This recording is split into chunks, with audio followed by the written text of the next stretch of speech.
All right. Party people in the place to be, vandals, and people who are afraid of Nightmare Man. This is a brand new episode of Pink Buzz, and we are joined tonight by just this amazing dynamic duo of creative talent. I'm really happy to have these guys on here. They're working on their second thing together, and I'm just going to go ahead and let them introduce themselves.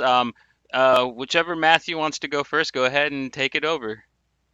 I think maybe age before beauty, right? So, um, hey, I'm Matt Wilding. I'm the writer of Nightmare Man, and I'm also putting together a new series of shorts called Small Bites, and a bunch of other new comics with Matt Rowe and a couple other great creators.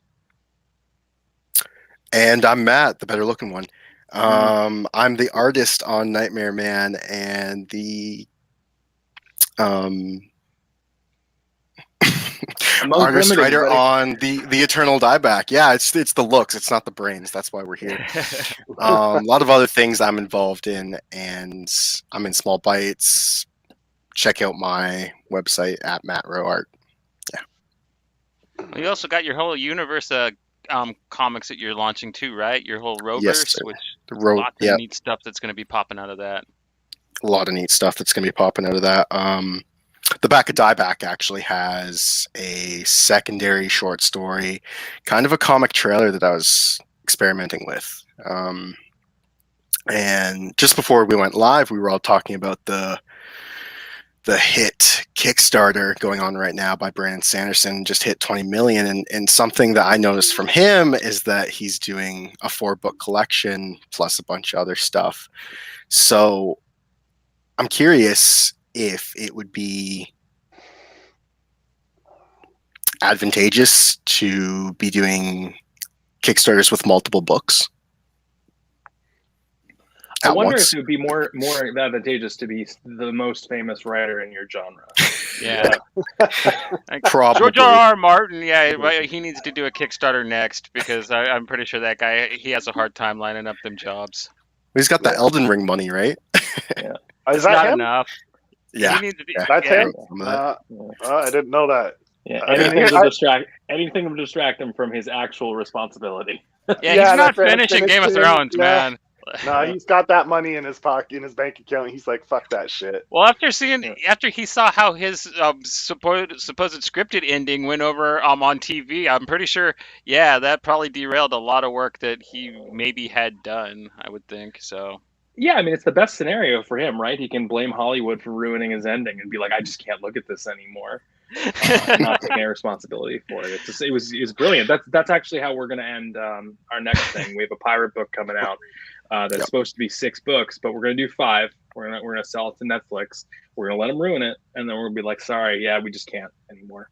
Yeah. Can't do it. Look at what they did to my baby. Netflix, by the way, please, you're welcome to buy it. Please do. Please ruin Yes, my book. please. We need that Netflix money. We're looking to buy some swimming pools, a couple Ferraris. Yeah. We need a new show about pirates too. I don't think we've had one since Black Sails. So come on, get on it. There's a comedy actually coming out that his name escapes me, but the director of Guardians of the Galaxy, not Guardians, James Gunn. Not James Gunn. The Thor movies, the newer Thor movies. Oh, what TV? Yes, I cannot. Yeah, that guy. Yes, that guy, who's phenomenal, and I'm embarrassed. I don't remember how to say his name, but he has a new show that is based on actually the same pirate. It appears that our book is based on, but he's taking a sillier take on it, whereas we're taking a very bleak one. You know what? I read the new Ghost Rider #1 that came out just last week, and I couldn't help but recognize the parallels between the new Ghost Rider and Nightmare Man. I guess I should read it. You should check it out. Ben Percy, get on him. Nice. Oh, yeah. I love Ben Percy. I was just tweeting with him. That guy rules. Tell him that you need money from him, because he I'm not gonna say it, but yeah, he borrowed your Kool-Aid. He doesn't owe me anything. He actually, one of his first books was called The Wilding, and so I've been reading his work for a long time, because I'm someone actually gave me his book because they were like, oh, it's your name and it's a weird word, but his work's great. His stuff on Wolverine was fantastic. His novels are great. He writes some really gritty, particularly like Pacific Northwest area stuff that I really love. So man, I hope he ripped off my work. I'd be flattered. But I really liked Devil's Highway. I thought that was like a supremely like good graphic novel. Second arc is coming out next month or May. I can't remember, but yeah, it's confirmed. Yeah, so that'll be cool. Nice. Why don't you go ahead and give us an elevator pitch on Small Bites, Matthew? Just go ahead and let people know what it's going to be about and where they can look for the campaign. Yeah, sure. So Small Bites is going to launch on March 15th on Zoop, which is the new one of the new crowdfunding websites that is specifically dedicated to comics and won't redirect you to Brandon Sanderson's campaign when you go to the website, which was important to me, that you get the opportunity to give me your money instead of him. But it's a collection of it was supposed to be 7, but it looks like now it's going to be 9 short stories. They're all horror, sci-fi, or fantasy oriented, and they're all between 3 and 8 pages. And really, there's no one theme to it so much as it was just all the different short stories I wrote last year, and collaborated with my friends in comics. Folks like Matt, and also Matthew Maggi, and Flavio, and Nathan Uten, who I can't say enough about. That guy's amazing right now. All these folks who I've been working with, they submitted phenomenal pages, and some of them were supposed to be in anthologies that never came out. Some of them were in anthologies that I decided I didn't want to be in anymore, and some of them were just things that I did just for fun. And I figured they needed a home. My friend Mike Conrad told me, you should collect all this stuff and put them all in one book. So I did. And then another friend of ours, Joe Donahue, who I just met actually recently, had the same idea and had almost the same name. So there's another book called Morsels out, which you should also back in addition to mine. But Morsels and Small Bites, while they look exactly the same, are different books that were completely independently created. Well, Morsels is on Kickstarter at the moment, right? Right now. Yeah. I backed it, man. That Alex Carmack cover is killer, man. Yeah. Alec, I don't know Alex particularly well. I've met him twice he's from my region, and I've met him a couple of times at Mill Number 5 in Lowell. He used to set up tables before he was working for bigger publishers. He is just the nicest guy, and was always so generous and helpful. And he used to write this independent comic about the assassination of John F. Kennedy. And then COVID happened, and so I didn't see him. I just want to know how it ends. So I got to track him down, find out. Anyway, that'd be good. Yeah, the cover is cover's kick ass. I noticed that months and months ago when he first started posting about it. I'm like, I'm gonna be back in that day one. And then just to speak on Small Bites, throughout the pandemic, Wilding had been talking to me about it here and there, like things he had been doing, and it started to build up like quite a few stories. And I think it was like last month he finally told me, like, you're getting a show on the road, it's launching, it's coming up. And I'm like, I gotta get into this. And then you offered me Among Primitives, so look out for that. This is a generous reinterpretation of what happened. It is spot on.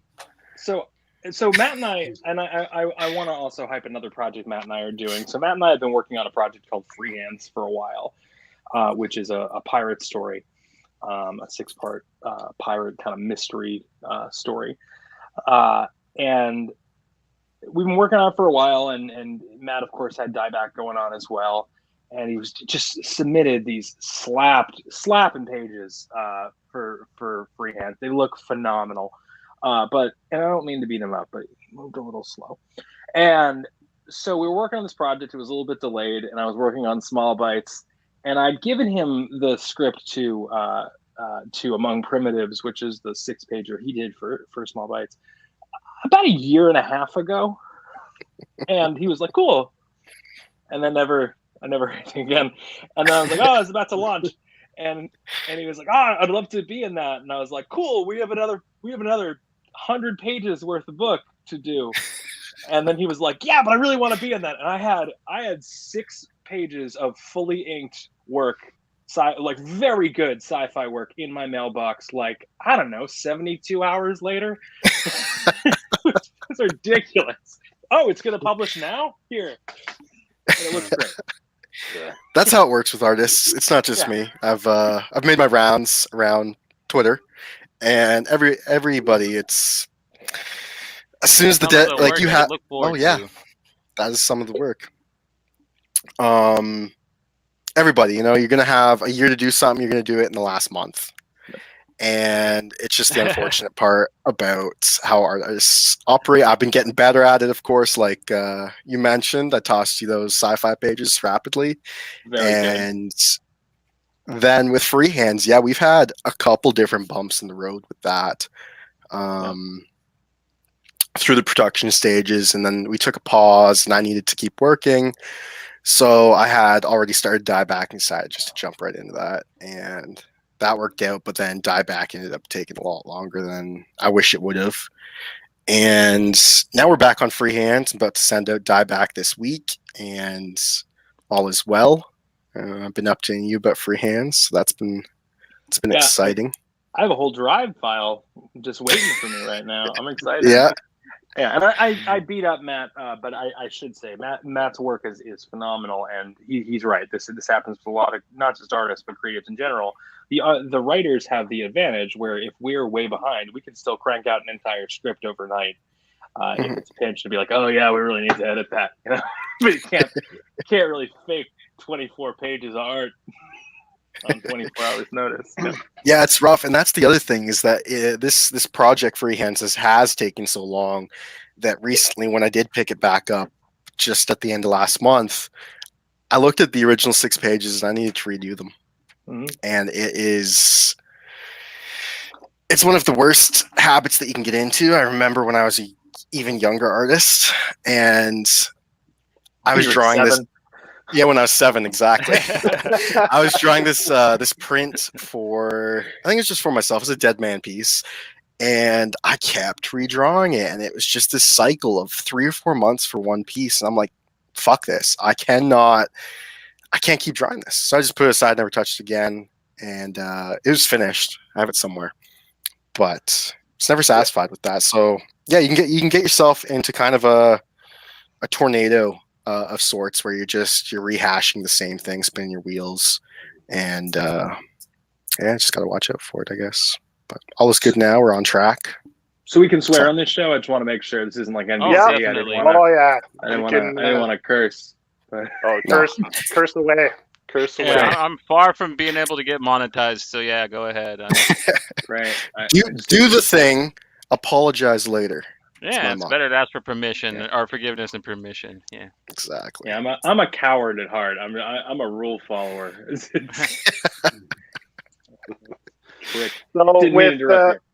with Small Bites, you're going with Zoop, like you said. Why Zoop and not Kickstarter? Did it have anything to do with the announcement in the last before the holidays with the crypto thing, or? Yeah.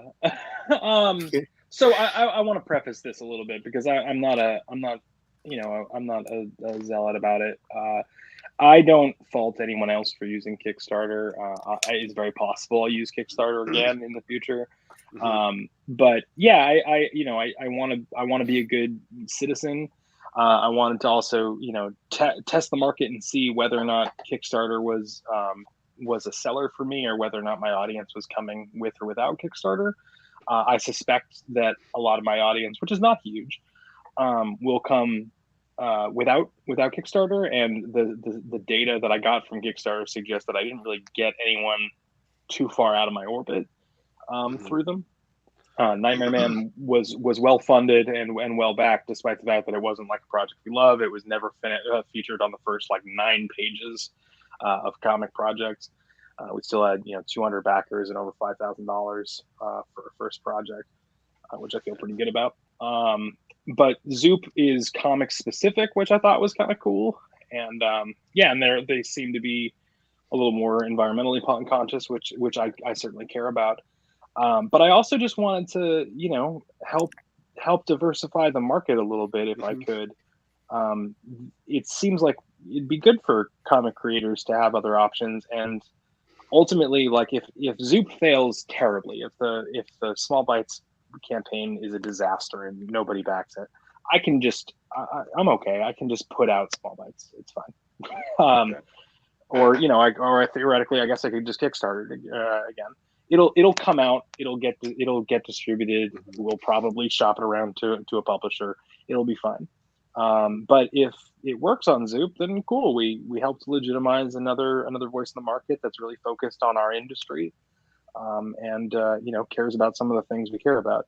But I do just want to reiterate, I do not fault anyone at all for using Kickstarter, and I still back Kickstarter projects. I'm not going to beat folks up for that. Folks do not have the opportunities that Matt and I have all the time. So use what you need.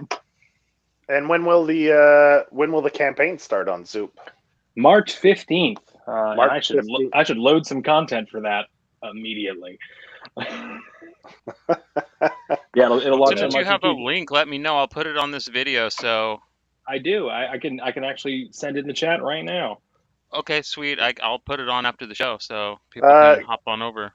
Give a shout out to Elle and Ray. They popped into the chats. I think you guys are familiar with Ray.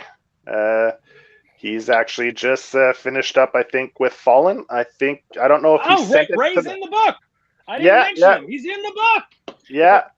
And his book, I think, Ray's good people. Elle, I don't know. You know, she likes Shrek. It's I don't know. Around in my internet presence, I don't know Elle. She seems awesome. Very supportive of stuff. I've heard differently. You know, I have. Is she like? Is she a person you know, Matt? Are you aware of this person in real life? Oh yeah. Yeah. Oh yeah. No, I'm just talking shit on Pink Buzz. I was trying to start some Twitter drama. I can see that. Get some hype behind Zoop. Get some hype behind Small Bites. You know, cause fights. That's what everyone's into, right? You guys are much better at promoting my material than I am, and I appreciate that. I want to pile on the Ray Lelisher praise, and I apologize if I said that incorrectly. The farm looks amazing. Really excited about it. He and I worked on a short called Dogtown a couple months ago that was super fun. But he's got a short in Small Bites called oh wow, I forgot the name of the story, which is unfortunate because I wrote it. But it's this Western, just miserably sad story about an old man who almost dies in a gunfight when he's young in the Old West. And Ray, I wrote a thoroughly mediocre story, just flat out mediocre. And Ray turned it into one of the best things I've done. So just phenomenal. The Bags brothers also did the color on that, but Ray brought it to life. So huge props to Ray. Yeah, Ray was one of the people I wanted to be side by side with in Small Bites. Thoroughly excited to get Fallen from him.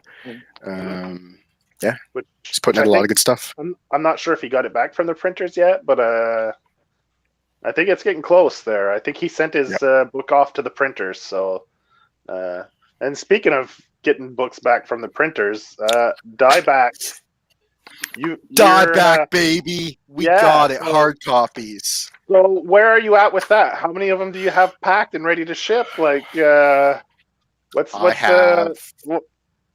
packaged, like bagged, boarded, got each tier organized. That's what some of that is behind me there. Okay. And I'm just gonna spend the weekend putting them in the cardboard mailers, and Monday, Tuesday ship them out. And yeah, pretty pumped. And then send out the digital copy to all my awesome digital backers. There you go. And just thank everyone immensely, because it's been quite the ride, and I'm so excited to get that out, and it's just the start. Wilding and I we've got a lot of great stuff planned that I'm very excited about, but like in my heart, I just like my characters. There's something about them. I mean, Wilding, I would say I would say you write better characters, but I just love my characters. Yeah, man, and that's a reasonable point of view, right? Is that that you love the work that you do, and you wanna make the things you want to make. And I got the privilege of reading Matt's script for Dieback when he was developing it, and it's very good and weird and a thing I never would have written. So it like we're not going to get those stories from me. So I'm thrilled Matt's making them on his own. I just hope he doesn't find out that writers are a dime a dozen. He can just do this shit without me. No, I've stuck my axe right into you for the ride, which is something that you'll find out why that's funny when you read that. Nice. That's my Bible right there. I haven't showed you that, I don't think. No, I haven't seen it. Hey, would it be all right if I shared my screen for a second? Because I wanna keep on praising Ray, and I have a piece from Small Bites that Ray did available. Is that all right? Yeah, that's fine. Great. All right, let's. Actually, if we would have known that Matt was going to shave today for the show, we could have done like a little bit where if someone could guess his actual age, they'd win like a signed copy of Dieback or something. Well, it's funny you say that because I just want to shout out my stepson who is in the chat right now. Hi, Noah. I think you should be just about in bed by now, mister.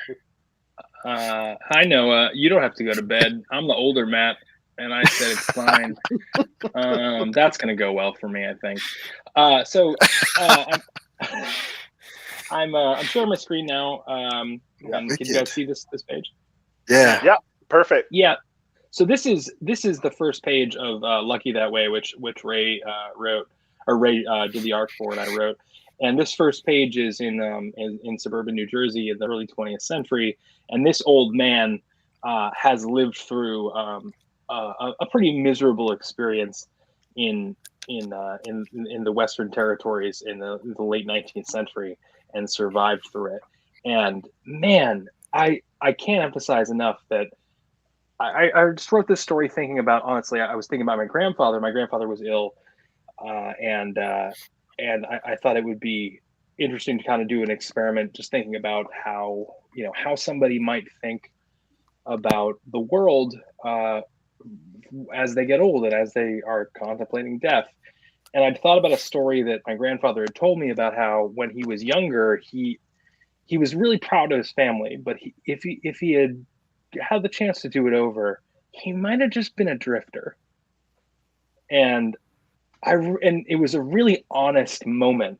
I don't know. We were both probably drinking a little bit, but it was a Thanksgiving on my mother's porch, and it always really stuck with me that, like, this very good man who was a phenomenal grandfather, from what I understand, a very good father, and like an important figure in my family.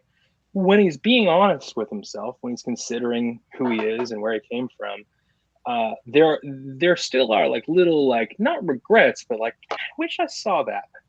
And so I just wanted to drill into that a little bit. And so I wrote this story about a guy who did drift for a while and then tried some other things, and Ray really brought it to life. So, and that's the fun part about writing comics.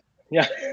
Well, to speak, Matt, to what you were saying about your own characters, like, this is, for me, the fun part about writing comics is getting to really explore the things we don't get to explore in our lives, and use comics not as like a superhero medium, not to say that there's anything wrong with superheroes, but to use it instead to talk about kind of slice of life issues in kind of strange and sometimes fantastical contexts. Nightmare Man actually is very much of that line. Matt and I have talked about this a bunch of times, but Nightmare Man is the product of when I was a child. I saw a guy who, in my memory, and this can't be true, but in my memory, this is how it was. He looked just like the guitarist of Faith No More. And I was in the woods in a path off a side street in my suburban town in southeastern Massachusetts, and this guy pulled up in a forest green Ford Taurus, and he looked like a rock star in the middle of nowhere, and he just stared down this path at me. And I was like, sure, he was going to try to abduct me, and so me and my friends all ran away. And then a couple of other times I saw this guy again, like watching me and my friends, and in my brain, this is all this one guy who has a very specific kind of presence. And so as an adult thinking about it again, I thought to myself, well, like, what's the craziest possible thing that could be? Because it's probably like that I'm conflating memories, right? There were different instances where different people did things that I perceived as weird or creepy or strange as a child. But in my memory, they're all one person. So what if they're one person? What would that person possibly be? This person who always looks exactly the same. And the conclusion I came to was the craziest possible version of that is it's an immortal demigod who sucks off the fear of children, and that's how it gets its sustenance, and that's how I wrote Nightmare Man. And there's so much of that in suburban life, right? And in American life, and everyone's life. There's weird stuff that this sticks with you, and that's what I like to write about. That's awesome. And since Nightmare Man is getting a really awesome release from SourcePoint, are you guys planning on doing anything new with it in the near future? You know, kind of keeping it going a little bit. Yeah, I am. So Matt. So as we mentioned, Matt and I are doing like a couple other books, and Matt also has Dieback going.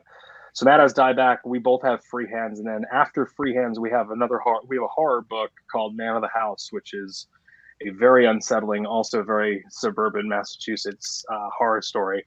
I didn't think you were bringing that one up. Yeah. So now, well, I said it out loud on the camera, so now you have to do it. I've just trapped you, you see. But Nightmare Man's actually going to show up again in another series that I'm doing with Jay Sheik. I don't actually know how to pronounce his name because I've never heard it spoken, but he's phenomenal. So he and I are working on a project called Old Devils right now, which will be launching in June. And Nightmare Man is going to show up in the third or fourth issue of that book. So he's going to trickle into the world. And someday, I would love to get Matt to come back and do another story with Alex, who is the quote unquote protagonist, but really the victim in Nightmare Man, because I have some thoughts for him as well. So yeah, both of those characters are going to show up.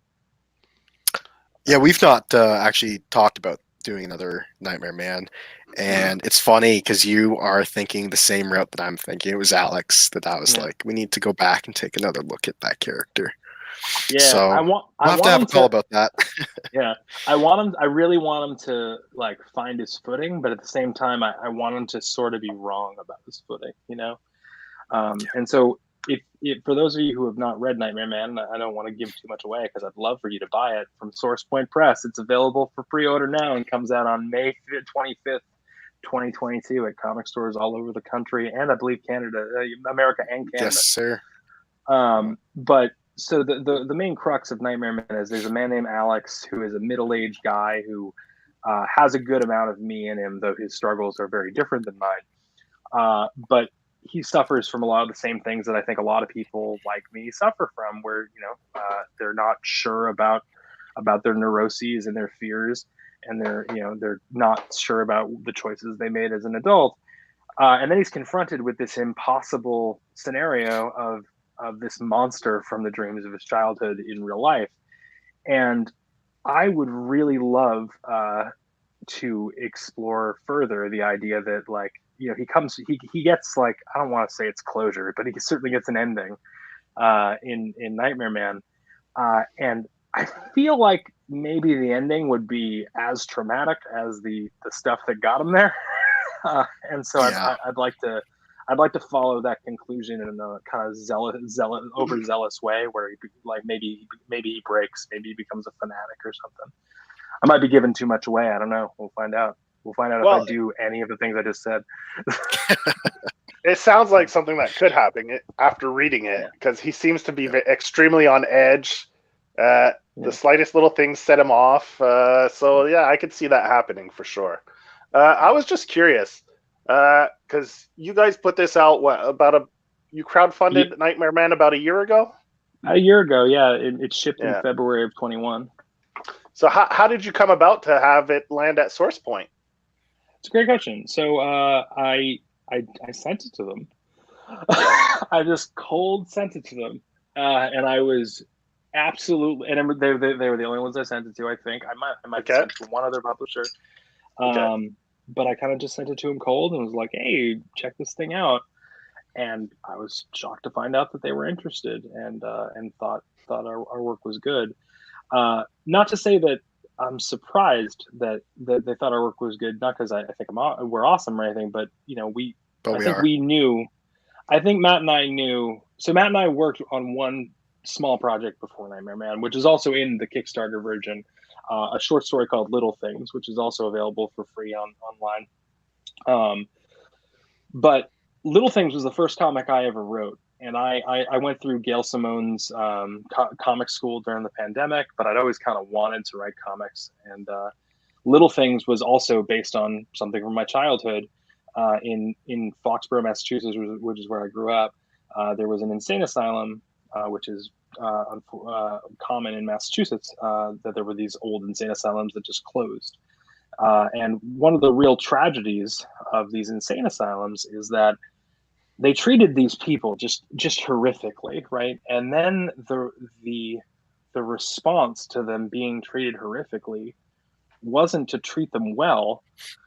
It was to just close their hospitals and not do anything for them. It was horrible. And so in this town I grew up in, there were these mentally ill people who had just been let out of these institutions and were unaided. And there were lots of them. And kids, as kids do, in the 1990s, were not particularly nice to these people. I don't recall being particularly cruel to any of them personally, although it's very possible I was. But certainly it was pretty common to treat them not well. And there was one name that kids called Lurch because he looked kind of like Lurch from the TV show from the Adam's Adam the Family. Lurches on Adam's Family. Wow. Yeah. Yes. And Lurch had a bag, and he was always immaculately dressed with these threadbare suits. He was super, super tall, and he had this giant, huge grin. It was frightening. And he had a bag, like a doctor's bag. And kids would always yell, "What's in the bag?" And he would just giggle, and he'd say little things. And kind of haunting for a child. But again, I revisited him as an adult and thought about like, well, what would it be like if he was the best possible version of that problem? What would cause that problem? And so I kind of thought, well, maybe there's something so horrible in the bag that his giggle and his like friendliness and his kind of creepy grin was like the best mental response. That was the best thing that could happen. And if you saw what was in the bag, it would just break you. And so I wrote a story about it, and I went to Reddit, which I don't recommend, and was like, I don't know how to get an artist, help me, right? And I eventually met Matt, and Matt sent me some pages and agreed to work for no money, like just so little money. And we did our story, and I thought it came out great. And so I was like, well, you got to do the next one with me. And now we're in love. Now we're a family. Pretty much how it goes, happily ever after. I'm shocked we're still doing this thing. Yeah, So- I love that short story in the back.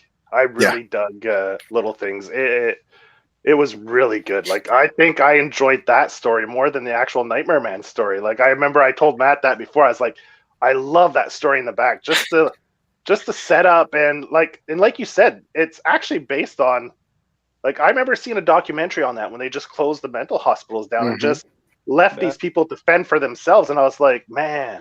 And then you create this scenario in this story, and I really dug it. I love that story. It was so good. The And, farther out I get away from doing those books, the more I'm in love with them. Like, I really think Wilding and I really need to just go ahead and do a whole Nightmare Man, Lurch, our next project kind of universe. I don't know. I'm big into universes right now. Yeah, the Matt wants to do the other horror story that we're doing so badly, and I like literally had to make him do this other thing to get to it. I'm like, you need to do Free Hands is done. So write it or so draw it, please, and then as soon as it's done, we can go to this next thing. He's a tease, but yeah, folks. I That's agree. it. He's just and a tease. I agree entirely with Matt that like there's a really exciting opportunity for us because I have a very specific tone, and I don't want to say I don't want to take too much credit here because honestly, like I'm not really a good writer. I just am telling stuff that I saw and like remember. But Matt makes it just fucking creepy. Like it's his aesthetic is so weird and like it's like I don't want to use this word negatively, but it's like stiff in a really good way, where it's like they're like on you, you know, like yeah. That is terrifying. That's in our Yeah, Free Hands. that panel was sick, man. I saw that one. I was like, ooh, that you can. Yeah, Thanks, guys. You feel it in that one. Yeah. And honestly, Wilding's selling himself short. His scripts are just great. I couldn't get to where I'm going without him. In all honesty, it's a funny story. I forget which script it was, if it was Free Hands or the next thing or something else that we did.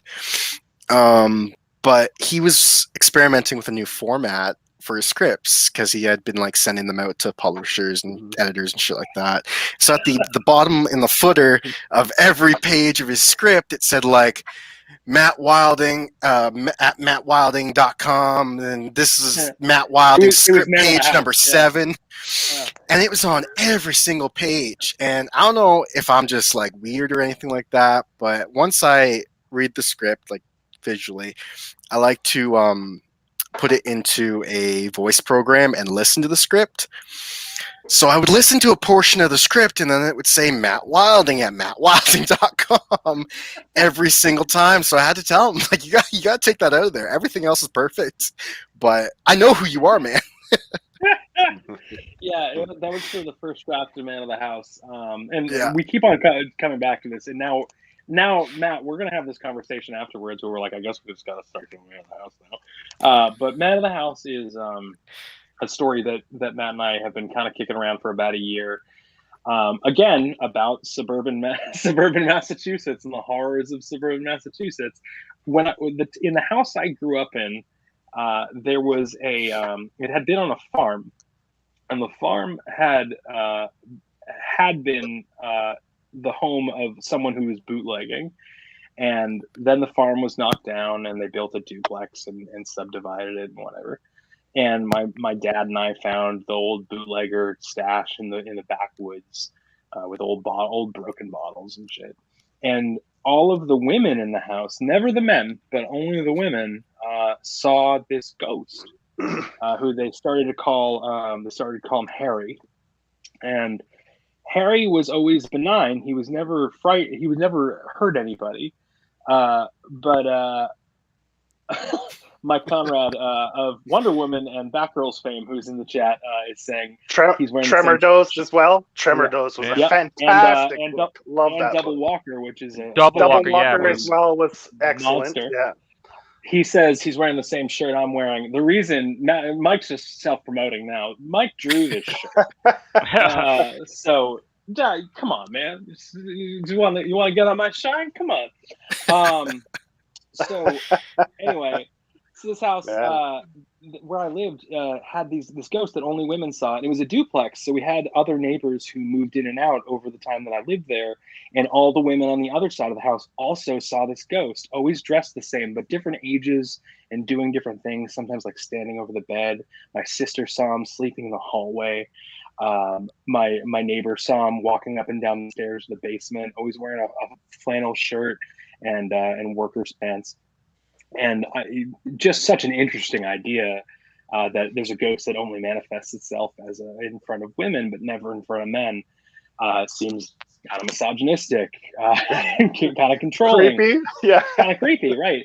And so I worked up this story with Matt, where there's a house built on a farm, on a former farm property that a family buys, and there's a ghost there, and he is not as benevolent as Harry was. and he's really fucking scary. And I ended up reading a ton of like grimoires from the 18th and 19th century to give him satanic rituals to do, and you know, he's still a bootlegger in the Prohibitionist period. He does a thing that Matt will recall in the first issue where he tries to help a child find his father. That I'm still kind of upset that I wrote, because it's pretty. It is the most brutal, off-putting, scary goddamn story. And you know what? That's exactly what I asked for. It was like just after Nightmare Man, I asked Wilding, I'm like, okay, what's next? Like, we got to up our game, keep it going. And he's like, well, what do you want? I'm like, I want action, horror, grittiness, just all the keywords that us artists like to draw, you know? And he didn't disappoint. He hit me with the Man of the House story, or I like to call it Moth. Yeah. And yeah, it's been good. It's worth mentioning too that Matt led that statement just now with when I was like, "What do you want?" And he said, "Action." And the reason he just said action is because for those of you who've read Nightmare Man, and again, I'm very proud of Nightmare Man. I wouldn't change a thing about it. It did exactly what I wanted to. I wanted it to be really haunting, but it is two men talking in a coffee shop most of the time. I learned how to draw talking heads doing But that. there is one part about Nightmare Man that's disturbing, especially once you find out it's real. Mm-hmm. Is when you Spoilers, remember, man, come on. is when he looks back and he's like, I woke up naked in my bed. You're like, what? Like, what's going on there, man? There's it's like, what the fuck? Those flashback scenes are my favorite in the book. Yeah, honestly, they're great. Well, and so, yeah, Nightmare Man is there's another scene in Nightmare Man that's very early, where Alex, and really, again, you see this, and again, I see Mike Conrad in the chats here, and I think Mike and I have talked about this a few times, that you see yourself in your writing sometimes, and you don't realize you put yourself in your writing, and I think that happens for me a lot. In Nightmare Man, there's a scene where Alex is remembering being a child and feeling like he's being put in the trash. Like Nightmare Man physically puts him in trash. He's taken from trash and then put in another piece in a dumpster, essentially. And it occurred to me that the reason I put that in there was because I had a dream when I was like 4 years old of being left out on a trash can in a curb when I was in the trash, and that was it's the first nightmare I remember, and I didn't even mean to put my first nightmare in the story, but it's the first nightmare I remember, and it was so frightening to me to be discarded that I put it into the story. And as a at the time when I wrote it, I was 37, 38 years old. To still be a scared little kid who's just afraid to be discarded was, it was interesting for me to see that in my work. But it's such a great subject matter too, dreams, because I often have extremely vivid dreams where when I wake up, I start wondering if this is something that actually happened to me. Like I remember once when I was a kid, when my parents got divorced, I was living with my dad, and I had a dream that my mother passed away.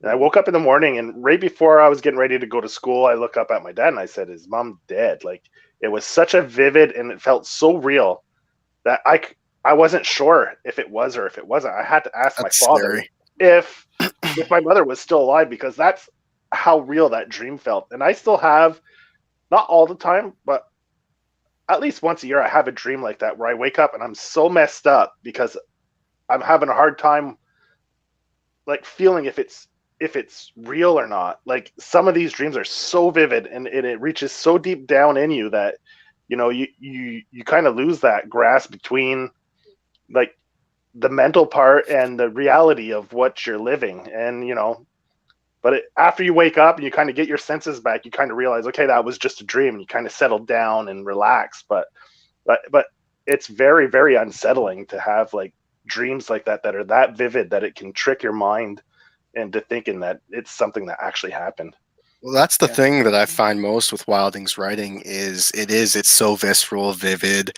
It puts you in such an atmosphere that makes you feel like you're the character. You're going through these motions as the character, and that's something I've always found with his work, from Little Things to Nightmare Man to what we're doing right now. And another thing, I think your buddy Conrad's trying to poach me, bud. Yeah, no, yeah. No, I'm aware. It's all right. I scooped up Nathan from him the other day, so we're trading workers. And if Mike can get Matt Rowe, I'll say it right now. If Mike Conrad can get if anyone can get Matt Rowe paid work, please do, because he's a phenomenal talent, and frankly, he's bleeding me dry. So, love some of that Wonder Woman. Spread that love. Yeah. Back Spread row. that love. Yeah, you take it where you can. But yeah, man, and I appreciate that assessment of my work. I think that really what it comes down to with me for writing is that, like, I'm very scared. I'm afraid of a lot of things, and I think that there's a lot of things that are disconcerting and frightening in the world. I think a lot about, and in the book Old Devils that I'm doing with Jay Scheich, I think this will come up a little bit. I think a lot about the idea. It's kind of a cliche that you see thrown around that, like, men are afraid of being laughed at, women are afraid of being killed, and I think that's true to some extent, and both of those factors come into play in that story. But for me, I certainly empathize with the idea that I'm afraid of being shamed or laughed at, and I'm not so afraid of being killed. I don't feel threatened all the time, but I do fear being manipulated and hurt by people and by things I can't control. You see this in Junji Ito's work so much, right? The things that hurt people, and there's no reason why they hurt them. I've been reading, I believe it's Igawa Rempo recently as well, who's a Japanese mystery and crime writer from the 20s and 30s and 40s. And there's so much of this, like, this fear and this horror that is unexplained and unreasonable, and it just happens to people. And I feel like we always want to assign motive to horror, and I don't think that there is always motive there. I think sometimes things happen because, sometimes it's because people are bad. Sometimes it's because accidents happen. Sometimes it's because, just things align in a certain way. And I think that makes it more scary, like you say. Yeah. When you can't find a reason for it, where there's no logic, that's more scary because it could be anyone, right? It's not like something I did that led to this, right? Like when you think back, it's just, if it's random like that, it could be anyone. You could be the nicest person, never done anything wrong your whole life, and because of the randomness, and it could happen to anyone, like you said, and that's what makes it really scary. And in the end, because, like, if you say, oh, someone cheated on his wife, the jealous, or infidelity, jealousy leads to, like, I don't know, violence, and then the person out of jealousy and rage kills the other person. There's like a logical thread there that you can follow that led to this moment. But like you said, when it's random and there's no logic to it, that's what makes it even more scary, where, anything can happen to anyone at any moment. And that's like you said, that lack of control over that moment can make it extremely, extremely scary. Yeah. And, I think that, I'm very much a product of, I'm almost 40. I'm a product of kind of a neoliberal world, like 1990s Bill Clinton-y world, post-Reagan world. And I'm also professionally, I'm a historian. I'm a historian at a museum. So I'm entrenched in history, right? And I think a lot about how the world that we live in informs a lot of our decisions and our perceptions. And there was I guess a phase. I don't know how else to characterize it, but in the 70s and the 80s in particular, and it boiled into the 90s, where people said things like, well, people who get shot in the city, they're asking for it, they deserve it, they're involved in gang violence or whatever. And like they're like no one's killing anyone who doesn't deserve to be killed. And I think maybe like whether or not statistically that has any bearing, innocent people die sometimes, and they don't die because of because they're caught in the crossfire necessarily. Sometimes they die or get hurt because some confluence of horrible things occur that are kind of unexplainable and unpredictable, and that's really scary. And also, some people die or get hurt or get involved in something terrible because they lose control of the world they're in. And those people are also, they can be tragic figures. So I want to know about those tragic figures. I want to know about the people who lose. In some of the earliest short stories I wrote before I started writing comics, I wrote prose, and I always wrote about people who were wrong. Because the people who are wrong, they're the most interesting people. I don't want to follow some heroic character who overcomes difficult circumstances. People have done that way better than I'm going to do it. I mean, Homer did it way better than I'm going to do it. So why bother fighting with Homer or Virgil? I don't want to do that. There's misery. That hasn't been as well explored, that is worth exploring because we can learn stuff from it.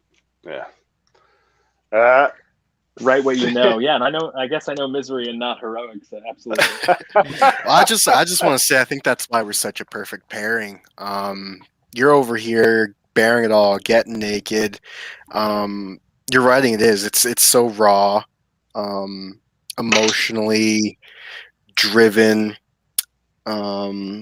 Self-reflective, really, and that's the thing that I think a lot of the I don't know how to put it.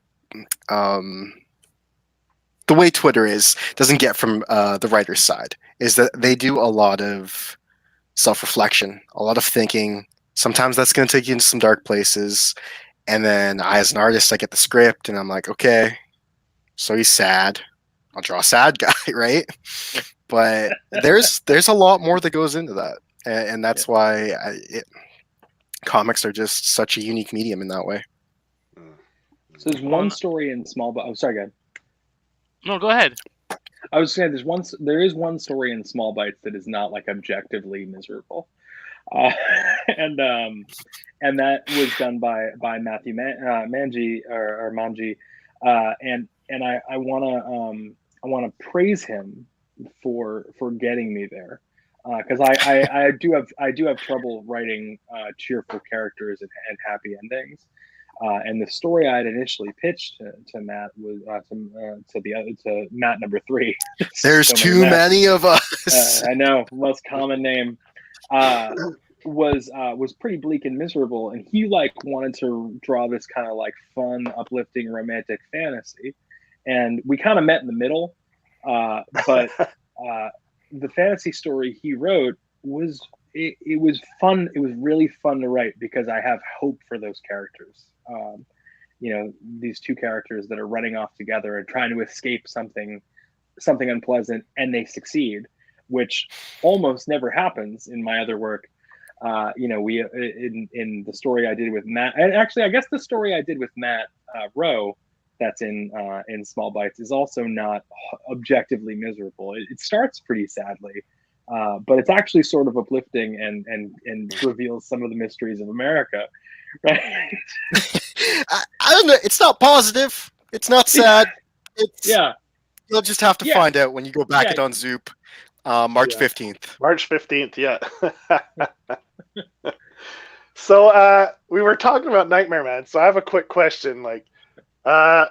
Seeing as how we're talking about nightmares, dreams, what are some either crazy or weird dreams that you've ever had that that you're just what the fuck, man? I had a dream this past week, and it's my own fault. I don't know why I was staying up so late. I was up till 1 or 2 a.m. drawn away or something like that in bed. Decide to skip the dishes, some burgers, and I think that's what did it, because I don't normally have dreams like this. But I stone cold murdered somebody in my dream this past week. I burnt the body, and then I took what I couldn't burn, and I buried it under the floorboards of my front hallway. But my front hallway just goes into the basement, so there's no, like, it doesn't make sense, you know? And then I confessed it to one of the most chatty girls that I've ever met that she wouldn't keep a secret. So I don't know why I had to do it, but it was one of those long dreams too. Like, it took a long time to pull the boards up, took a long time to bring the wood to burn the body, and it's like murdering someone is really grueling. You know why it took so long, Matt? It's because it wasn't a dream. You killed that guy. Because it wasn't. Totally killed that guy. Yeah, I need to wake up and ask my dad if I killed somebody. Because that's it. Yeah. Yeah. Did I kill? Yeah, that'd have been fucked up for my dad's like, yeah, you're the one who killed her. I would have been like, what? Oh. Bring it there. Yeah, fuck. So I have two really scary dreams. One of them is actually a recurring dream, but it's a series. I'll start with the less scary one. So I used to, before I was married, I was involved with a woman named Meg Turner, who is now a phenomenal artist in New Orleans, who I love and respect greatly. But Meg and I were involved for a couple of years. And I was living in Allston, Massachusetts at the time, and I had a dream that we were sleeping on the roof of my building, which we did with some regularity. And we were sleeping on the roof of the building, and she just stood up and walked over the edge of it. And I woke up screaming, and my roommates thought that we were just having loud sex, and we weren't. I was very scared. The other dream, which really still haunts me, just a warning, this is a bit of a bummer. So my sister died a couple of years ago of a very odd and rare genetic disorder. She had a series of endocrine-related diseases, and she eventually died. But when I was a child, I used to have dreams every year. And the dream was always of Halloween, but the dream I didn't have it on Halloween, but the dream took place on Halloween. On Halloween, okay. Yeah, and there were different phases of her disappearing. And she just was like sad and kind of slow, the first dream. And then the second dream, she turned gray. And then the third dream, she was in the window of a building across the street from train tracks where I grew up, in this old, like, decrepit mansion. And she was gray, and we couldn't get to her because of the train tracks. In the fourth year, she was gray and in every window, but nobody could see her but me. And then, and I was probably like 11 through 15 when I had those dreams. When I was 23 or 25, I should really know the answer to that, but I can't remember exactly. But when I was in my 20s, she passed away. But before she did that, over the years, she got a little slower, and then she turned gray, and then she died. That scared me a lot. Still scares me. Yeah, that's a rough one, man. I'm sorry. Yeah, Condolences. It's a weird story to tell, because you always end up being like, and everyone's like, I'm so sorry. It's like, I did that one to myself though. So, but it's a scary dream and a sad story, but very frightening when you perceive yourself as having foreseen something that ends up happening. Mm-hmm. Because I don't think I have some kind of psychic ability to see the future, but man, that felt close, Yeah, that's one of those things. Yeah, I saw some of your posts a little while back related to your sister passing away. So I knew that was something that was important to you, because I read a few of your posts. So yeah, and a great condolences, writer. man.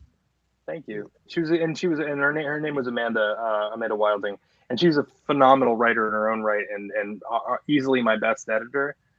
And I should also mention my father, who is also he was still living. My father's also a writer. One of the huge benefits I've had as a creator is that I've had a ton of people who think what I'm doing is a legitimate and real thing, and that's so huge for creators to have support and to have help. I've picked on our friend Michael Conrad, who's in the chat as well. Mike has also been a huge booster and supporter of me consistently. When I first wanted to start writing comics, I messaged him, and I hadn't talked. Mike and I have known each other since we were young, since we were in our early 20s. We knew each other from hardcore in Boston, and I reached out to him and was like, "Hey, guy, who's now doing the thing all of us dreamed of doing as a child. Yeah. Here's a super long script and a very long concept that I would like to do. What do you think?" And he was like, "I'm not going to read this. You should read. You should write a very short script and try that." And to do that, and I don't remember his exact advice, but it was something along the lines of like, think of something that is simple and something you can get your arms around. And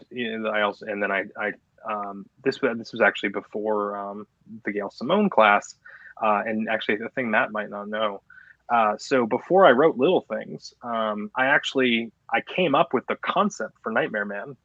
Before that, because of Mike's advice, I went for a walk through the Arnold Arboretum in Boston and thought about things that scared me, and just kind of wrote them all down and came up with the initial framework for the story at that point. So, Mike Conrad being super supportive, Gail Simone doing that program during COVID, Jim Zub being super responsive to creators and being supportive, folks like Matt Rowe who wanted to take a gamble on a nobody. That's what makes this happen for writers, particularly. Artists are in a different class because they can make their thing, right? You can just do it. Yeah. But for those of us who are writing, we're at the mercy of people who will help us, or if we throw a lot of money at it. But most of us don't have a lot of money to throw. So having folks be willing to take a gamble and work with you and guide you is just so huge. So you're saying if Mike Conrad didn't tell you to go write Little Things, you and I would have never met. We would have never done Nightmare Man. We would have never done Free Hands. Mm-hmm. God damn, our story's better than How I Met Your Mother. Yeah, and you'd be working for Marvel by now. So, what are you trying to say? You have to send royalties to Michael now, or? I didn't admit any such thing. Yeah. Mike can have the dozens of dollars in profit we made. The dozen, yeah. But you guys are getting paid. Yeah, I don't mean to harp on this too much, but you guys made the foul mistake of letting me talk. There's a lot of difficulty in entering this medium, but that difficulty is not insurmountable. Right? We have and I see a lot of Matt mentioned the kind of Twitter community, of which there's great stuff happening, and I've met a lot of really great people. Yeah. Great place overall, but and on Reddit, but folks get down on themselves, and they get down on the possibilities that they can get to, and then sometimes the internet sort of amplifies that. And if you just enter the process of creating with kind of a clearer head and a willingness to compromise and to work with other people and to start small, you'll find collaborators who are willing to do 4-page stories. I mean, Ray, who we talked about earlier, Ray was very gracious with his time and effort with me, because he liked some of my other work, and he was trying to get some pages done for himself. And with Matt Manji, I literally approached him, was like, I will write whatever you want to write, whatever you want me to write, because I can't draw and I would like to write some stories. And that got me a long way. And some of those stories turned out to be things in small bites. I want to shout out to Chance Hess too, who is a wonderful artist in England, and they're a student right now, and they did this werewolf court procedural with me. That is based very much on the Brock Turner case in the States. And working with them on that project, they didn't need to spend their time when they were trying to get their undergraduate degree in art drawing 4 pages for me, but they did. And they've since contacted me and told me that it helped them get their first internship at a comic company, and I'm putting it in small bites and gonna send them a bunch of copies, and they got their first work, and I got a great 4 pages out of a up and coming artist, and someday I'll get to tell people that artist that's in 2000 AD or whatever did their first work with me, and that's great. There's a lot of opportunities. You just gotta be willing to try. Yep. Awesome. So you're going to be having Nightmare Man releasing for what is it? May, I believe you said May 25th. May 25th. 25th. So that Yeah. means, do you have any conventions lined up? Do you plan on going to any conventions coming up this summer, or because it's going to be starting to ramp back up now? Everything's opening back up. So do you guys have any plans attending any of these big events coming up? Matt, do you have any plans? Fuck no. So here's No, the I thing, got an online shop launching later this month. Yeah. That's my idea. I think I'm still another year away from heading back to conventions with everything. Okay. Just gonna wait it out. Yeah. So here's the thing, Johnny and Joe. And this is embarrassing, have never been to a comic convention in my life. So I don't have any tabling plans. I'm going to go to my first comic convention ever in April and just see what they're even like. Cool. And then I'm gonna try to figure it out from there. And I'll certainly, I'll talk to SourcePoint about anything they want me to do. But we haven't talked about SourcePoint at all, and I feel like I should mention them. Aside from the question about how we ended up on them, SourcePoint did this thing where they made a choice to publish a very weird, not ongoing book with, as we mentioned, very little action. It's very scary, but it's mostly in a coffee shop. And they said some very gracious and nice things to us about how they thought it was a kind of refreshing and different take on comics, which I really appreciated. But they're taking a lot of risks right now, and I think it's really awesome that there's publishers like SourcePoint, like Dauntless, like Scout, who are, and of course like Vault, obviously, who are taking these just absolutely huge risks on kind of weird stuff. And I think what Vault has shown us all is that, if you're good at weird, man, there's a market for weird. Mike has also mentioned A24 Horror Comics. I don't actually know what that is. But A24, it's a independent film company. They put out movies like Ghost Story, okay, yeah, I know and, I get it. He's saying they're like A24 Horror Comics. I get it now. I'm very stupid. There's definitely a market for weird, and I think we have that market cornered. Mm-hmm. I don't think we have it cornered. You know what I love about Matt Rowe, and we should spend time on this. Have you guys noticed how just sure Matt is about himself? The most electrifying man in sequential art, I believe he calls himself. Thank you. I love it.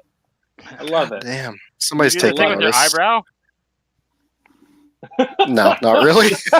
We'll work on that. Maybe once I get the beard back, it's a little, maybe a tan. Get out of my basement. I had another quick question for Matthew, because seeing as how I followed you a little bit. Talked enough. Yeah, I followed you a little bit on social media, throughout the past year. Since I read Nightmare Man, I've been just checking in every now and then. And I noticed you had some posts. You came to Montreal in October of last last year, and I see that you have some friends in Montreal. Like, how did you get that? What's your connection to Montreal? So as everyone knows, I fundamentally hate Canada as a nation. But I keep on getting drawn. No, I'm lying. Canada's great. Matt's amazing. Fell's amazing. All my Canadian associates in comics are amazing. But so my best, my one. Wish of my we could say the same thing about you, man. I don't want to get into this. One of my best. Gotta start the Twitter drama, man. Sorry, go ahead. I make fun of you openly on Twitter. We can go there. It's pretty hard being with a writer who likes the Celtics, I gotta say. Yeah, well, I mean, I just like I like not losing. I know what it, I understand. It might be difficult to understand at being a Raptors fan. We're rebuilding. We're rebuilding. Yeah. What's your basketball team? Do they have them in Canada? I don't. They have the Raptors. Yeah. Basketball's from Canada, man. God. It's from Springfield, Massachusetts. Get out of here. We have the. Okay. Canadian made it. Nonsense notwithstanding. So one of my closest friends from high school is the entire. Mike Conrad says Rose just lost the job. One of my closest friends from high school now lives in Montreal. His partner is she is from Montreal originally. They had a child, and they decided to bring the child up in Montreal because family and stuff. And so they moved there, and I'd actually, my wife and I had been intending to go to Montreal. We'd never been there. I'd only been to Toronto, but we were intending to go to Montreal on March 15th of 2020, and then the world broke, and so we didn't get to go. And so years passed. So we finally got to go. We spent about a week there with our friend and his partner and their child. And I gotta tell you, Montreal is awesome, guys. I don't know. It is, yeah. Boston, and I'm from, as I've mentioned way too many times, I'm from Massachusetts. Boston is kind of my home. I grew up just a few miles southeast of here, but it has gotten very expensive and not that fun and not that weird. And walking around Montreal, one of the things that really stood out to me, in addition to the cafes, which just getting good coffee everywhere is fantastic, I noticed adult men sitting outside reading books. And it was really heartening for me because I think that there's a real crisis in English language society in general, where people, but specifically men, don't seem to like reading anymore. Or as much, and as a result, book publishing companies don't market to men, which makes the problem even worse. And so folks just don't read.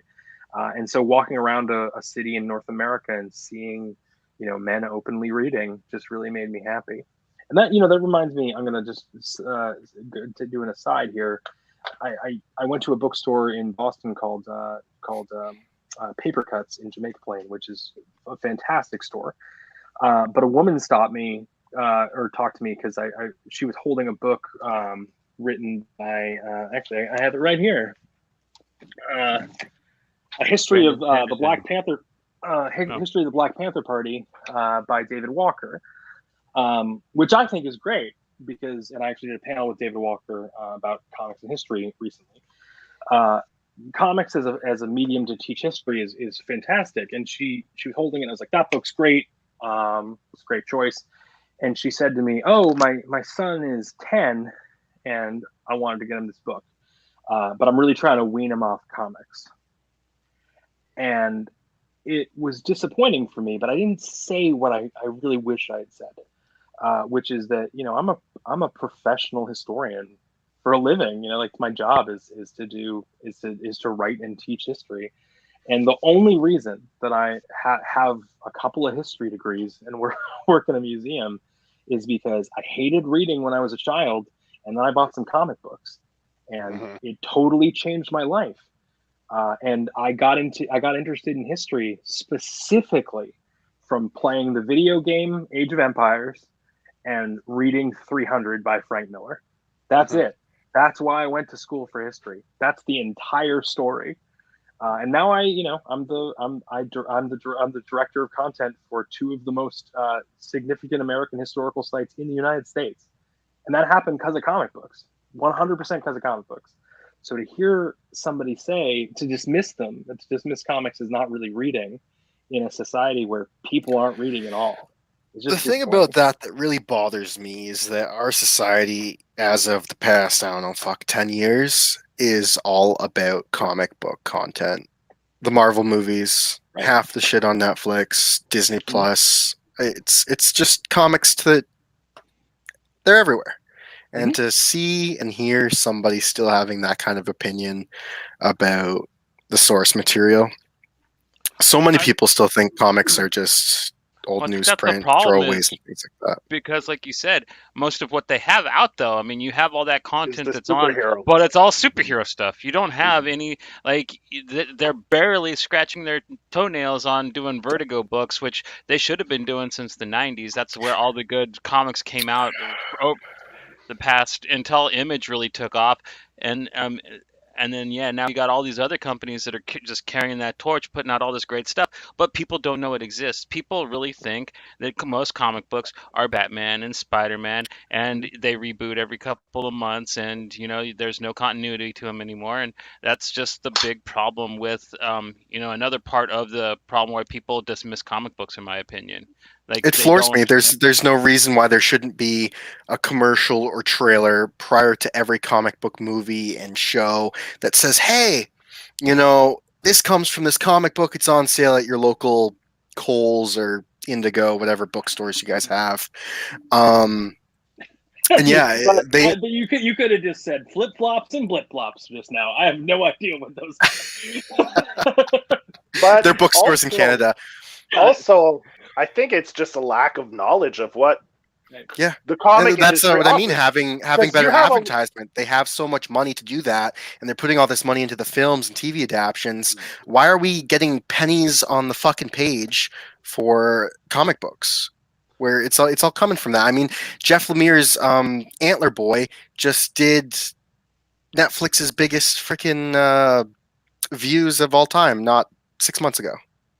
I forget what it's actually called. Sweet Tooth. There's also I want to circle back to the educational value because I work in education and stuff. Exactly. But there, in addition to the marketing potential and the ubiquitousness of comics in our culture, and how many other movies and shows are comic book related and people don't realize it. Like History of Violence was a comic, Atomic Blonde was a comic. There's a million movies that were comics and people just don't realize it. Not just like Black Panther Party by David Walker and our boy Brian Hawkins who kind of did a creative retelling of the past 5 years of history with his book Black Cotton. You have books like there was a comic book reinterpretation of A People's History of the United States by Howard Zinn, which changed the way public schools taught history. You have March by John Lewis, which Beautiful is book. One of the most important civil rights books ever written. Not comic books, full stop. You have They Called Us Enemy by George Takei, which is, again, an incredible characterization of a major historical event that now children all over the world know about because of a comic book, because it was accessible and it was interesting. And it's not just for kids. Like, adults can read that. I mean, David Walker and I talked about this when I talked to him. Look at these pages. The art's phenomenal, but and that's the thing. Like, they're out there. Text. The opinions just need to change on it. Yeah. So much text. This is a lot of words. Yep. But I mean, I don't understand why, especially now today with how popular, like you said, superhero books, why it doesn't become a gateway for exposing people to more of this other, more nonfiction historical based stuff, because it's just as good, if not better in some cases, than 3/4 of the superhero stuff that comes out. I don't know if it's people have a hard time taking it seriously or giving it its its credit where it's due, or I don't understand why the stigma still exists towards comics and a lot of these I was listening these to circles. Cartoonist Kayfabe earlier today. Is the popular comics cartoon channel, other than this one. Second most popular. And and they were going over the Frank Miller and Will Eisner? Yeah, that was a Will good Eisner, video. yes. And one of the big notes of mention in that video was the two, and they're titans in the industry, of course, but they were mentioning how un unviable comics really are as a as a 22 page book, and like this book that they were going over was made in 2008, and I mean it's been the same opinion going all the way back, is that how can we ask people to pay $2 for 22 pages, or nowadays it's $4 for 22 pages. I mean, I just bought that Ghost Rider issue 1, and in Canada it's $6.99. I didn't feel like Yeah, I got $6.99 worth out of that comic book. And their big thing to note there was that it's almost a ritual now, is what comic books are.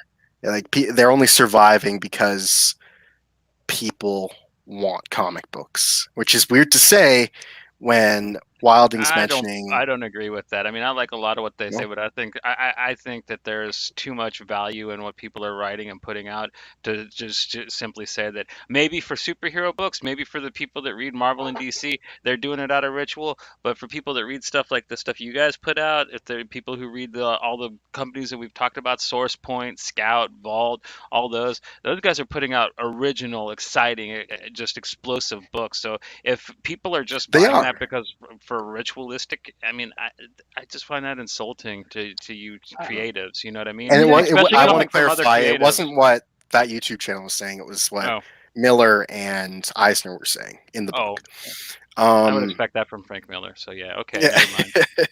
He's a Well, you're jaded gonna old get that bastard. way you're gonna get that way after 50 years of being given pennies per page, and it shouldn't be like that when we've got all kinds of avenues for this great content. Like you said, all those companies that are coming out with original stuff. Wilding mentions all the historical stuff. I mean, I was on a Clubhouse yesterday, and it was like why Black comic creators are on the rise, and they had so much good content in there. And one of their main talking points was how to get your stuff adapted. Like that's where the money is. And I don't know yeah. what. This Yeah. and this is like I want to just jump in on that. Like this is an odd conversation that keeps happening within the comics community, and I guess I'd characterize some creators as kind of purists on this issue. Like no one should be upset about the idea of comic creators being able to license their materials to be a TV show or a movie or whatever. And honestly, like I'll even go a step farther and say I don't even mind if people wanted to make a movie, couldn't afford it, made a comic book instead. Like comics are a cool medium. They're a pretty like traditionally American medium, much like Hollywood film is. It's one of the And only industries that's just continuously self-deprecating, always thinking the yeah, sky's going to fall on it. And maybe that's why. Maybe we've done it to ourselves, and that's why the only things that are getting any note are the superhero stuff. and I think that it's worth mentioning that and I try to be a little positive, a little more positive than my writing would suggest. But uh, one of the big problems with comics is that like Matt just said, we don't take ourselves seriously.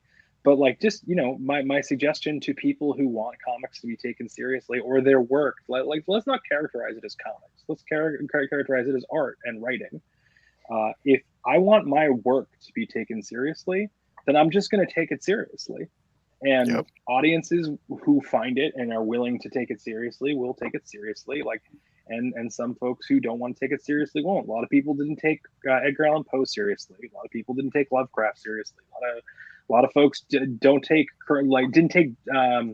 gosh, what's his name? The guy who wrote Jurassic Park. Michael Um, Crichton. yeah, Crichton. Crichton. Yeah. Crichton.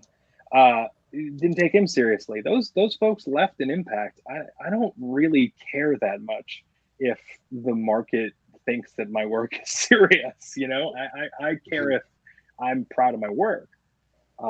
We see other countries treating sequential art in a serious manner, like Japan and France obviously lead the pack there. England has something to say as well, I think. But we don't. I don't feel beholden to audiences that don't respect what I do as being the arbiters of whether or not my work is serious. Our work is serious if we choose it to be serious, and we might not get rich on it, but we also need to separate the idea of creating the work we want to create with getting rich. We should get a living wage, certainly, if it's what we do full time. But Well, it's particularly comparative for folks like you, entertainment, in my opinion.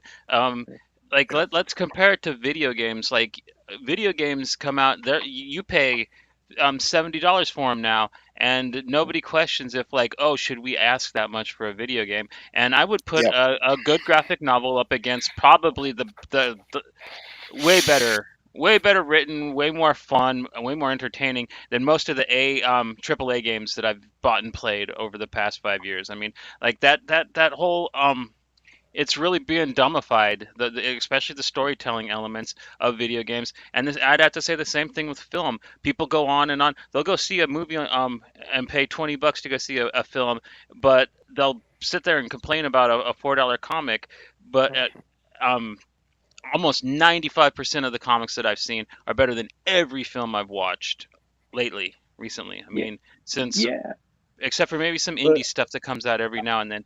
But you guys, I think it really is a self-esteem thing. I mean, you guys are worth it. You guys are making content and entertainment that rivals and beats out the bigger forms that people are glued to for some god but awful do reason. you think it's a question of the format, like the floppy? Because I do. like you mentioned Japan and France, and they're big on the graphic novel, right? I They put yeah, out a full story in one issue, Yep. where you get more bang for your buck in a graphic novel, as far as I'm concerned. Yeah, and Doug Wood, who, if you guys aren't familiar with Doug Wood, but he's a comics creator as well. He's also got a new book on Source Point coming out called Supermax. He's been banging on this drum for a long time, as is Mike Morocco, another friend of mine. That we should be looking at the formats that other countries are doing, and we don't have to look to those other countries to see it work. We can look at the United States. Like, we talk about manga like it's not comics in America, but manga is absolutely comics. Yeah, I don't It's see a difference. I yeah, mean, it's just Comics, comics in a different format, and kids are buying yeah, it. comics is sequential art. Anything that Right. I consider sequential art is a comic, Yep. and it's manga got is word definitely bubbles. It's got onomatopoeia. yeah. It's got all the well, ingredients. that's the thing. And Like Viz Johnny is brings moving up the units. video game industry earlier, and you guys remember a couple years back when they just decided to raise all their video games by $10. Yeah. In my opinion, I think comics is years behind needing to do that. Yeah, get you guys at least a little bit more money. I mean, Yeah. I also don't love the idea, and not to discredit anything that's been said, because I think you've all made really good points, but I'm not really worried about being better writers than, like, I actually do write a little bit in games. I mostly do education games, but I know a lot of folks who have written on games, and I know folks who have written for TV and movies, and I don't want to be better. I just want to. For me, I just want to be good. I want the work to be. I just good. want our well, space. I don't want to call you guys better. I just want you guys to get the respect you deserve with the people that make that crap, make video games, make movies. I didn't mean to say crap, but make those formats, or do that, because like there are some people that are just considered gods in their field, and we have that in a comic book thing too. But there's not as much crossover. You're bound to, more people are normies are bound to know, the big comic book gods or the video game gods like Kojima and stuff like that. Then they will know even a person like, say Frank Miller. They might know who Alan Moore is, but like a lot of the Will Eisner, they might not know who he is, which is baffling to me. But well, I also think it's just in defense of kind of the grunts in TV and games. Like, it's worth mentioning that, like, we know who Brian Michael Bendis is, right? But but we don't know who a lot of other writers are in comics. Likewise, we know a lot of the great designers. Like I know who Sid Meier is, right? And I love his games, but I don't know who actually designed Civilization 6. You know, it wasn't Sid Meier. And lots of people who work in games, like video games, particularly like AAA, and there's lots of writing about this, are getting paid and treated like shit. In TV and Hollywood. Like I worked at an improv theater for a number of years in Boston, and a lot of those folks ended up, going to Hollywood and working as writers and as character actors, or some of them are even on sitcoms. They're not rich. They're not doing great. Let me ask this then, like, as for more of a positive spin, where do you guys think comics needs to go to get the kind of respect, etc., that these other industries have? But it's hard to also compare them to the other industries because we are so different. I hate saying it, but like if you take manga as an example, it's easily accessible. It's like you go to a bookstore and there's rows of it. Like I hate to say it, but like comic shops are struggling. One, because they order trades. They can't send those trades back if they don't sell them, but bookstores can. So right there, your local comic shops are at a disadvantage. And I love comic shops because you can't find everything at a bookstore. You can find certain trades of the popular stuff, but like the smaller independent stuff, you often won't see those trades at a bookstore. So I think it's getting, like, I hate to say it, but getting into bookstores, like with like graphic novels or trades, is the way to get to more people. Because how many people actually go into a little comic shop? Not very many. Right. Like, I mean, it's a very niche kind of market, and sometimes it's not welcoming because you have that a lot of comic purists, or however you want to say, can be a little snooty and unwelcoming to, let's say, a newbie that comes in and doesn't know anything. Like, oh fuck, this guy doesn't know anything. And that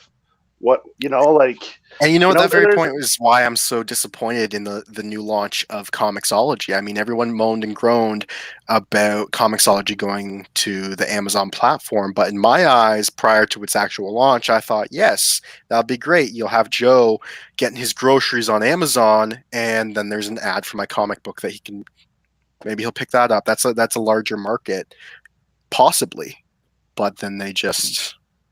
Oh, they dropped it. Yeah, they dropped the ball on it. Because now it's now with that, for me, it's harder to find comics now. Oh, it's so hard. Comixology, if you looked for something, it was curated. It was easy. Yeah. You had it was well described and everything. It was curated. It was easy to find stuff. Now I'll punch something in. I'll get like 20 novels that aren't comics mixed in just to find that one thing I want. And if I misspell, like if I got one word wrong in the title, like I was missing one word, then I probably will never find that comic on the Kindle, or because it's. So here's the trick, and it's a silly thing that I have to say. Here's the trick with a big company like Amazon, but you have to go to the .com site because we're in Canada, and then that's a much better database for some damn reason. Pretty sure they're pretty much the same. And you can find your books a lot easier there, and then you have to click the button, take me to .ca with this given issue, and then that's where you pay for it. And they made it hard on themselves. They dropped the ball. It's just, I'll like pretty much speaking to Joe's point though, is that there needs to be more viable avenues for the product. Yeah, I agree. I also think though that I'm struggling a little bit because I honestly don't care about this. I really don't. Like I think that generally speaking, and obviously there are brilliant people who never get noticed, but generally speaking, if you create something good and you put in a little bit of legwork to let folks know about it, it'll find its audience. I mean, I think obviously the market has changed dramatically in the past 20 or 30 years, but I think looking at what Vertigo did is so instructive. And also looking at like what a lot of Japanese artists did in Japan in the past 50 years is instructive. But Vertigo did the exact opposite of what the American comics market wanted. And they launched some of the greatest English language writers of our times. Like most notably, like love him or hate him, and I adore him, but I know some folks don't. But Neil Gaiman is not the most famous comic book writer in the English language. He's one of the most famous writers in the English language. Like and that is entirely because of his work in comic books. It launched his career, and really, if you read his novels, they're really very much an extension of his comic book world. We'll find our audiences if we do good work. I think that we need to focus more on making good work. So Wilding, what you're saying is that if somebody like you and somebody like me, we go and we make really good work, and then we put it up on, like, say, Zoop, for example, and you go ahead and you call it like Nibbles or something. No, not fucking Nibbles. Morsels? Is it morsels? Large chunks. Small bites, perhaps. Small bites. That'd be great. So if you were to go ahead and you were to collect a bunch of really talented artists and put them in a book and call it Small Bites. Matt Rowe. I'll add Matt Rowe too, in addition to all. And launch it on Zoop. Yep. On March 15th. And everyone was to go get it. And then on May 25th, they were to run down to their comic book shop and pick up Nightmare Man. I'd actually recommend they go to their store first, earlier than the 15th. Ask for Nightmare Man, then go. Yeah, pre-order it. Pre-order it right now. Right now. Yeah. In the Diamond Illicit. Yeah. But yeah, they you heard it here, folks. Yeah. You're right. You're right, Matt. And then incidentally, they could probably also find Dieback on Comixology or Gumroad or something, right? Is that available? Definitely not Gumroad. Whew! God damn, not Gumroad. They had a bad month, huh? What happened there? Oh yeah. Oh my God. They let somebody there just start answering people on Twitter. It was hilarious. I think a lot of the tweets are still up if anyone wants a good laugh. But no, we deleted our Gumroad and we've made a new online shop, and that'll be launching the week next week. No, the week after we ship out everything for the Kickstarter folks. So it's gonna be like my March Madness, March break extravaganza. Check that out at Matt Rowe Art, mattrowart.com. Yeah. So Gumroad got canceled, or yeah. They stupid shit. Yeah, they announced their NFT thing horribly. Like, oh, okay. Everybody has been. You said the cursed term right there. Yeah. I feel so. I want to mention not Gumroad because I have nothing to say about them, but some of the folks who are still on Gumroad. As far as I know, they haven't moved off yet. But this leads back to what I said about Kickstarter earlier. Is like folks are using the windows that they're in, and have the tools that they're in, and that isn't always ideal. I don't love Amazon. For example. Don't damn the creators. Yeah. Damn the companies. But like Panel by Panel, for example, which is just one of the best magazines about comics, and they're almost exclusively on Gumroad. But they're amazing, and I don't want to punish them. So like, please do continue to support those creatives. If you can find other pathways to do it, do so. But if the only place you can get it is through services that you don't love, unless they're really egregious, like don't buy comics from Chick-fil-A. But keep helping folks out if you can. So, comic stores as soon as possible. Nightmare Man, May 25th. Small Bites, March 15th. March 15th. March 15th. On Zoop. Sorry, again, I'm terrible at actually selling my own product, but yes, on Zoop. It's on zoop.gg/c/smallbites. It's one of the featured books already, so you can sign up for alerts. You can also find out more about my work at sequentialdecay.com. We got a bunch of stuff coming out, including a couple of free comics that are already on the website, and tons of stuff where I'm partnered with Matt Rowe, because I just can't shake this dude at this point. He got my pin number, and now I'm just stuck with him. You want to go ahead and shout out your Twitter and Instagram stuff too, so people know where to find all your work? Sure. Okay. Go ahead. Can't north first, baby. Oh yeah, I'm at Matt Rowe Art on everything. Check out mattroweart.com. Subscribe to my newsletter for first access to all the fun stuff that I got on the go. And Dieback this week, Dieback. or Yes. most of So us should good. have it in a week or two in the U.S. at least. Joey Yep. in Canada, he's gonna have to wait for a while though, because Those fucking horns. No. He's gonna get it first because he's in. Yeah, he'll Matt's have in it Canada. first. Yeah, I'll Yeah. have it earlier. Doesn't have I'm to gonna cross drive the it over to border. him. Yeah, how it was. That's what You're in Montreal, aren't you? yeah, just south of Montreal. Yeah, so Yeah, probably like seven Seven- hours. about Six 7 if hours, I yeah. really gun it. yeah. I'm gonna make you drive to Montreal at some point, Matt, because I'll be there and I'll be like, I'm not going any farther. Get over here. If it hadn't been for COVID, I might have actually come up to see you. I do want to take your invite to the convention circuit down in the States. I'd really like to do that. And I just want to shout out Mike Conrad. It's been just yeah. killing Yeah, it tonight in man. the chat. Shouldn't you be writing a top tier book right now, Mike? I'm happy to have him here. I love Dual Walker and Yeah.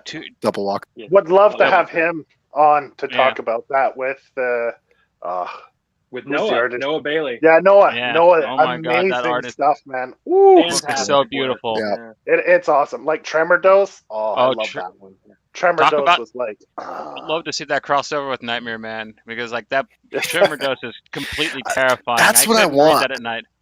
I know- really think we need more like creator owned, just like crossovers. There's so many different indie books on Twitter, and honestly, I think Dieback and the Rayoverse or whatever, however you pronounce Fell's stuff. Oh, it Rao. would be. I think it's Yeah. Rao. Yeah, the Rowverse. Yeah, Rao. Mike, I want to keep talking about Mike's work because why wouldn't we promote other people's work? That's what we're here for. The Tremor Dose is so good, and I hadn't read it when I wrote Nightmare Man. I was aware of it, but I just hadn't gotten to it yet. And Mike and I ended up talking about it afterwards because Nightmare Man and Tremor Dose kind of tread on some of the same ground a little bit. yeah. And Mike is from New Hampshire, just north of where I grew up. And we have relatively similar backgrounds. We're about the same age. We came up in hardcore, and we just have really similar life experiences. And talking about it was like, oh man, I've read your book, and I was like, shit, man, I feel like I just wrote a really similar book. And he was like, oh no, it's fine. And then we were just talking about other projects, and all the projects we're both working on, I'm like, I'm kind of the same idea because our backgrounds are so similar. And I think Matt's right that like rather than being kind of like, oh no, I don't want to tread on the same ground. It might be fun to play in other people's like relatively similar sandboxes and cross pollinate here and there. Because Mike and Fell both have much better ideas than I do. So You heard it here first, folks. Yeah, this is Anyone but us. a pretty interesting episode, man. Like we learned a lot about Matthew tonight, man. It was really I'll interesting. talk a lot if you let me. Yeah, man. Why I brought him. Well, we've had Matt on before, so we've talked to him a bit about Dieback and Nightmare Man. So we just wanted to get your take on it, and I didn't drink this episode. So No, that's why Matthew had yeah. 4. This was fun for me too because Matt and I have known each other for almost 2 years now, and we've talked on the phone a couple of times, and we text all the time. But I've never actually seen his face moving while he's talking to me, and I think more notably, I've never seen his face moving when I'm talking, which was really fun for me. So I really appreciate it. Yeah. Well, it was Good a pleasure having you guys on, man. Thanks for having Love us. talking to you. Always a pleasure having you on, Matt, and it was a pleasure meeting you, Matt. Do you prefer Matthew or Matt? Wilding. This is actually a trick I do. So I introduce myself as Matthew in writing, so that if someone calls me Matthew, I know that I've never met them before, because I go by Matt in real life. So Okay. now you know me, so you can call me Matt. Well, Okay. because I was referring to you as Matt when we are promoting the show and stuff, and I was like, is he going to be insulted if I don't say Matthew? Or I was a It's little okay, You can call worried me insult whatever about you want. that. You can call me Wildy. You can call me whatever you want. I do hate Wildy, but a bunch of my very close friends refer to me that way all the time. So I'm stuck with it. Awesome. Yeah. Matt Got Rowe. to some really good conversations out of this episode, some really, really interesting insight. I really liked the looks into history you brought, Matt, and that was a lot of fun. I didn't expect it, but man, it's a great episode. I'm really, really thrilled with this one.